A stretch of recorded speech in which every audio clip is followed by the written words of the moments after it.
देखिए, अगर किसी ने गाली दिया है प्रोटेस्ट में, वो कितना सही है नहीं है उसका आप एक तरीके से निंदा कर सकते हो, लेकिन ऐसे करके आप क्रिमिनल मशीनरी यूज करोगे, उनको पुलिस के थ्रू टारगेटिंग करोगे, हैरासमेंट करोगे, वो बिल्कुल सही बात नहीं है।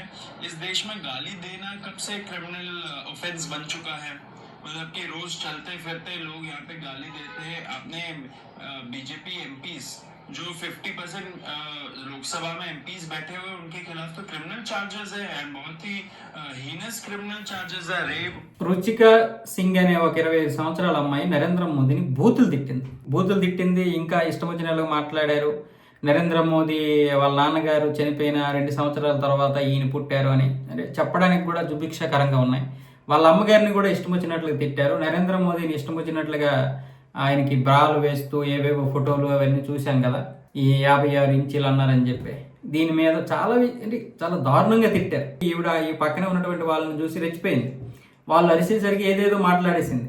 వాళ్ళు అరవడం, అలాగే వాళ్ళు కూడా ఈవిడిని చూసి రెచ్చిపోయి వాళ్ళు కూడా ఇష్టం వచ్చినట్లుగా తిట్టడం జరిగింది కదా.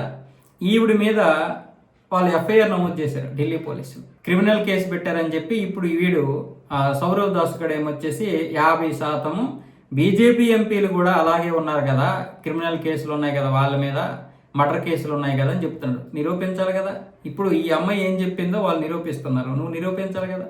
సౌరవ్ దాస్ ఏమనుకుంటున్నాడంటే ధర్మేంద్ర ప్రధాన్ రాజీనామా చేశాడంటే అది మా గొప్పతనమే, మేము మళ్ళీ ధర్నా అన్నామంటే జంతర్ మంతర్ వద్ద బీజేపీ దడదడలాడిపోద్దని చెప్పి వీడేదో అనుకుంటున్నాడు.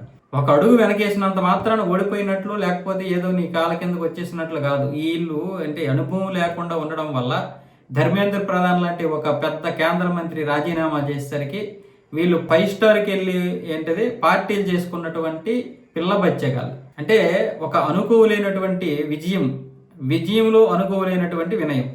ఇలాంటి దౌర్భాగ్యులు వీళ్ళేమొచ్చేసి ఇప్పుడు అమ్మాయి మీద ఎఫ్ఐఆర్ నమోదు చేయాలా, క్రిమినల్ కేసులు నమోదు చేయాలని వీడు చెప్తాడు.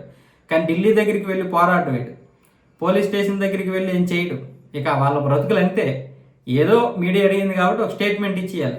అలాగే వీళ్ళు క్రిమినల్ని ఎవరైతే మానభంగాలు చేశారో, మర్డర్లు చేశారో, డ్రగ్స్ అమ్మారో, ఫోక్సో కేసులో ఉన్నారో, ఇలాంటి వారికి, దొంగతనాలు చేసినటువంటి వారికి ఇప్పుడు సపోర్ట్ చేస్తున్నారు. వాళ్ళ మీద ఎటువంటి కేసులు ఉండకూడదని చెప్పి, వాళ్ళ మీద ఎటువంటి కేసులు ఉండకూడదని చెప్పినటువంటి వీడు మరి రుచిక సింగ్ లాంటి అమ్మాయికి ఎందుకు సపోర్ట్ చేయడు?